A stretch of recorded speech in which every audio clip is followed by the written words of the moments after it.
दोस्तों, स्वागत है आपका मेरे YouTube चैनल इंग्लिश बाबू पर।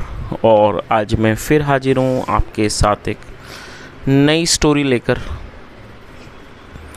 और दोस्तों, आज जो स्टोरी मैं आपके लिए लेकर आया हूँ ये एक शॉर्ट मॉरल स्टोरी है। बहुत ही प्यारी, मज़ेदार, अच्छी कहानी है, बहुत ही अच्छे मॉरल के साथ। उसके अलावा दोस्तों, आज की इस कहानी में आपको कुछ नए इंग्लिश के वर्ड मीनिंग सीखने को मिलेंगे, उनकी करेक्ट प्रोनाउंसिएशन के बारे में पता चलेगा। और हमेशा की तरह जो इसका ग्रामर का पार्ट है उसे बिल्कुल डिटेल में कवर करेंगे, तो एक एक स्ट्रक्चर को आप बड़ी आसानी से सीख पाएंगे। तो चलिए दोस्तों, आज की इस कहानी को हम शुरू करते हैं। और सबसे पहले कहानी का टाइटल देखते हैं। कहानी का टाइटल है स्पीक व्हेन यू मस्ट। क्या अर्थ हुआ दोस्तों? स्पीक का मतलब होता है बोलना और मस्ट का मतलब होता है ज़रूरी, आवश्यक। स्पीक व्हेन यू मस्ट का अर्थ हुआ कि जब ज़रूरी हो या फिर कह सकते हैं जब आवश्यक हो तभी बोलें। तो दोस्तों, ये आज की इस कहानी का टाइटल है, शीर्षक है। और अब मैं इसे पढ़ना शुरू करता हूँ। आपसे रिक्वेस्ट है कि आप इस कहानी को बिल्कुल ध्यान से सुने। और यदि आज की कहानी में आपको कोई भी नया शब्द या फिर नया स्ट्रक्चर मिले तो आप उसको नोट करें। और यदि कहानी अच्छी लगे तो लाइक भी ज़रूर करें। तो चलिए इसको शुरू करते हैं। A fisherman lived in a village. क्या मतलब हुआ दोस्तों? ये जो वाक्य है ये एक पास्ट इंडेफिनिट का अफर्मेटिव वाक्य है। और जब हम पास्ट इंडेफिनिट में कोई भी अफर्मेटिव का वाक्य बनाते हैं तो वहाँ वर्ब की सेकंड फॉर्म का यूज़ किया जाता है। लिव का मतलब होता है रहना, किसी स्थान पर निवास करना, और सेकंड फॉर्म होती है लिव्ड। आ फिशरमैन, फिशरमैन का मतलब होता है मछुआरा। एक मछुआरा लिव्ड रहता था इन आ विलेज, एक गांव में। तो पूरी लाइन का क्या अर्थ निकला? एक गांव में एक मछुआरा रहता था। He used to go to the pond every day to catch fish but never succeeded in getting a good. क्या अर्थ हुआ? He use to go to the pond. दोस्तों, ये जो वाक्य है इस वाक्य में यूज़ टू का प्रयोग किया गया है।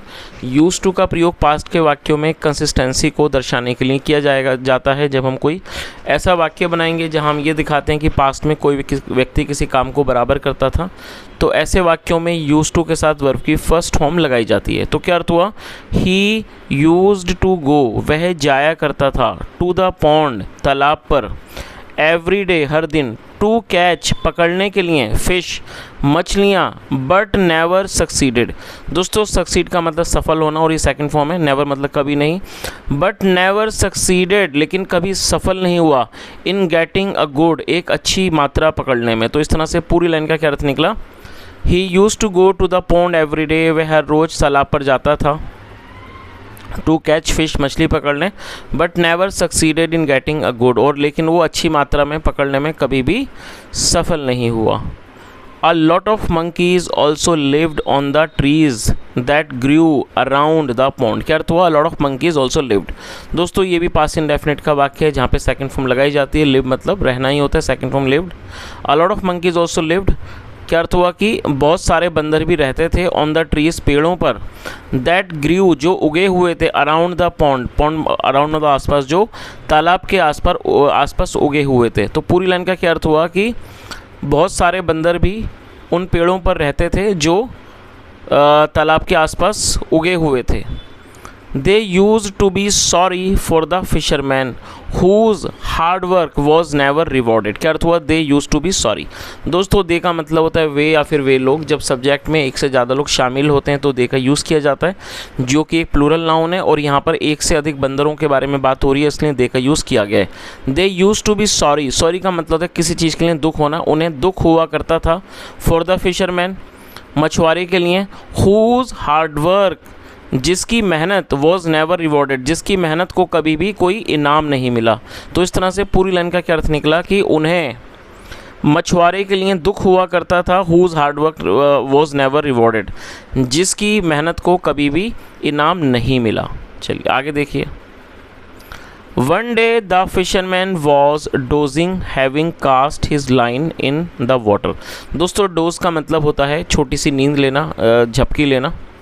थोड़ा बहुत आराम करना। तो क्या, और ये जो वाक्य है ये पास्ट कॉन्टिन्यूस का सेंटेंस है। पास्ट कॉन्टिन्यूस का मतलब होता है ऐसे वाक्य जहाँ वाक्यों के टेल पर रहा रहती जैसे शब्द आते हैं, ऐसे वाक्यों में वॉज या वर्ब के साथ वर्ब की आईएनजी फॉर्म का यूज़ किया जाता है। क्या अर्थ हुआ, वन डे, एक दिन, द फिशरमैन मछुआरा वॉज डोजिंग, सो रहा था, having cast his line in the water, मतलब अपने जाल को, अपने मतलब मछली पकड़ने की लाइन को पानी में डालकर, ही फेल अस्लीप। दोस्तों ये भी पास्ट इंडेफिनिट का वाक्य और मैं चाहूँगा आप इस सेंटेंस को नोट कर लें। FALL फॉल का मतलब गिरना होता है, सेकंड फॉर्म में फेल। लेकिन दोस्तों जब हम फॉल के साथ इस असली वर्ड को जोड़ेंगे जो कि एडजेक्टिव है, तो इसका मतलब हो जाएगा नींद आना। तो मैं यहाँ पर आपको दो शब्द नए पता चले, आप इन्हें नोट कर लीजिए। FALL फॉल मतलब गिरना, और दोस्तों सेकंड फॉर्म में फेल, और ASLEEP अस्लीप का मतलब ये एडजेक्टिव है जिसका मतलब सोया हुआ। लेकिन जब हम वर्ब को एडजेक्टिव के साथ जोड़ेंगे जैसे फॉल अस्लीप, तो उसका मतलब हो जाएगा नींद आना, और सेकंड फॉर्म में फेल अस्लीप। तो क्या अर्थ हुआ, ही फेल अस्लीप, उसे नींद आ गई। The monkeys caught many fish. दोस्तों कैच का मतलब होता है पकड़ना, और सेकंड फॉर्म में कॉट, और ये पास्ट इंडेफिनिट का ही अफर्मेटिव वाक्य है। The monkeys caught many fish, बंदरों ने कई मछलियाँ पकड़ लीं, and filled his basket with them, और उनसे उसकी टोकरी को भर दिया। फिल मतलब भरना, तो पूरी लाइन का क्या अर्थ निकला, the monkeys caught many fish and filled his basket with them, बंदरों ने कई मछलियों को पकड़ लिया और उनसे उसकी टोकरी को भर दिया। बास्केट मतलब टोकरी और फिल मतलब भरना होता है, और ये सेकंड फॉर्म है। आगे देखिए, the fisherman did not wake up for a long time. दोस्तों ये जो वाक्य है ये पास्ट इंडेफिनिट का नेगेटिव सेंटेंस है। जब हम पास्ट इंडेफिनिट में कोई नेगेटिव का सेंटेंस बनाएंगे तो सब्जेक्ट के बाद डिड नॉट का यूज़ किया जाएगा, और डिड नॉट के बाद वर्ब की फर्स्ट फॉर्म लगाई जाती है। आप इसे नोट कर लीजिए। वेकअप का मतलब होता है जागना। तो क्या अर्थ हुआ, the fisherman did not wake up for a long time, मछुआरा बहुत देर तक नहीं जागा। The helpful monkeys carried him to his village, taking him for dead. दोस्तों टेक का मतलब लेना होता है, उसके अलावा मानना, समझने को भी टेक कहा जाता है। तो आप इसको समझ लीजिए ताकि आप पूरी लाइन समझ लें। The helpful monkeys carried him to his village, carry का मतलब ढोना, ले जाना। जो हेल्पफुल मंकीज थे मतलब जो ये मददगार बंदर थे, carried him to his village, वो ढोकर उसे उसके गांव ले गए। टेकिंग हिम फॉर डेड, उसको मरा हुआ मानकर वो उसे उसके गांव ले गए। चलिए आगे देखिए। When the fisherman woke up, he was surprised to find himself in his village and the basket full of the fish। क्या अर्थ हुआ, when the fisherman woke up। दोस्तों इसे आप नोट कर लीजिए सेकंड फॉर्म को। wake up का मतलब होता है जागना, सेकंड फॉर्म में woke up, और ये पास्ट इंडेफिनिट का ही अफर्मेटिव वाक्य है जहाँ पर सेकंड फॉर्म का यूज़ किया जाता है। when मतलब जब, when the fisherman woke up, जब मछुआरा जागा। he was surprised, वह हैरान हो गया, to find पाकर, himself अपने आप को, in his village मतलब खुद को गाँव में पाकर, खुद को अपने गाँव में पाकर, and the basket full of the fish, और मछलियों से भरी हुई टोकरी को देखकर। तो इस तरह से पूरी लाइन का क्या अर्थ निकला, When the fisherman woke up, he was surprised to find himself in his village and the basket full of the fish। तो पूरी लाइन का अर्थ ये निकला कि जब मछुआरा जागा वह खुद को अपने गांव में देखकर, गांव में पाकर, और मछलियों से भरी टोकरी को पाकर वो क्या था, हैरान हो गया। He told the story to his neighbour, tell का मतलब बताना, TELL टेल मतलब बताना, सेकंड फॉर्म टोल्ड, और ये पास्ट का ही वाक्य है। He told the story to his neighbour, उसने अपने पड़ोसी को ये अपनी कहानी बताई। Who was greedy.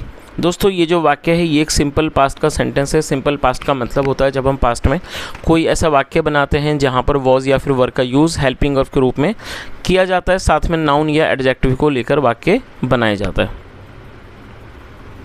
और ये जो हु है ये एक रिलेटिव प्रोनाउन है, रेफरेंस देने के लिए इसका यूज़ किया जाता है। और GREEDY आप इसे नोट कर लीजिए।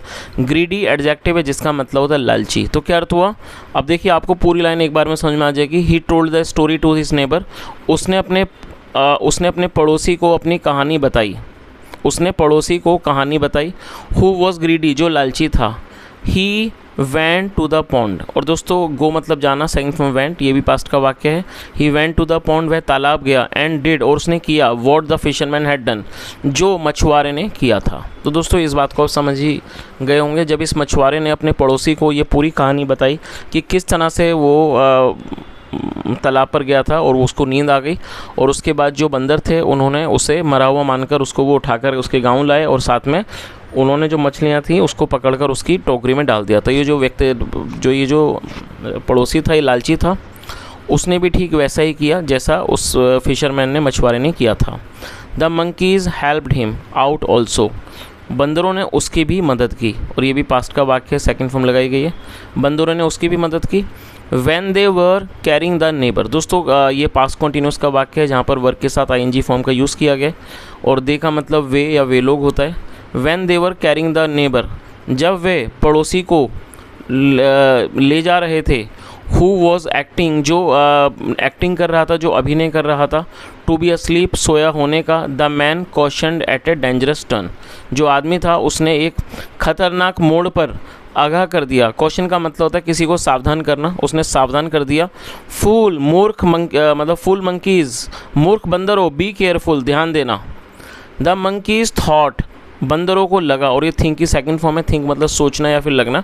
द मंकीज़ थॉट, बंदरों को लगा, that a dead man can only speak, कि जो एक मरा हुआ आदमी है तभी बोल सकता है, when he becomes a ghost, जब वो एक भूत बन जाता है। The monkeys dropped him, drop का मतलब छोड़ना होता है और ये सेकंड फॉर्म है। द मंकीज़ ड्रॉप्ड हिम, बंदरों ने उसे छोड़ दिया। एंड रैन अवे, और भाग गए। द मैन डाइड, जो आदमी था वो मर गया। चलिए दोस्तों, कहानी का जो मॉरल है वो भी देख लीजिए। क्या मॉरल है? इट इज़ ऑलवेज़ वाइज, यह हमेशा अच्छा होता है, समझदारी होती है, टू स्पीक, बोलना, ओनली वैन वन मस्ट, जब ज़रूरत हो, जब आवश्यकता हो। चलिए तो दोस्तों, इस तरह से छोटी सी कहानी यहीं ख़त्म होती है, और मैं उम्मीद करता हूँ कहानी आपको अच्छी लगी होगी, और साथ में आपको, यदि आपको आज की कहानी अच्छी लगी हो, मेरा पढ़ाने का प्रयास भी आपको अच्छा लगा हो, तो आपसे रिक्वेस्ट है आप इस वीडियो को लाइक करें, शेयर करें, चैनल को भी ज़रूर सब्सक्राइब करें। कोई भी सुझाव हो तो कमेंट में ज़रूर बताएं,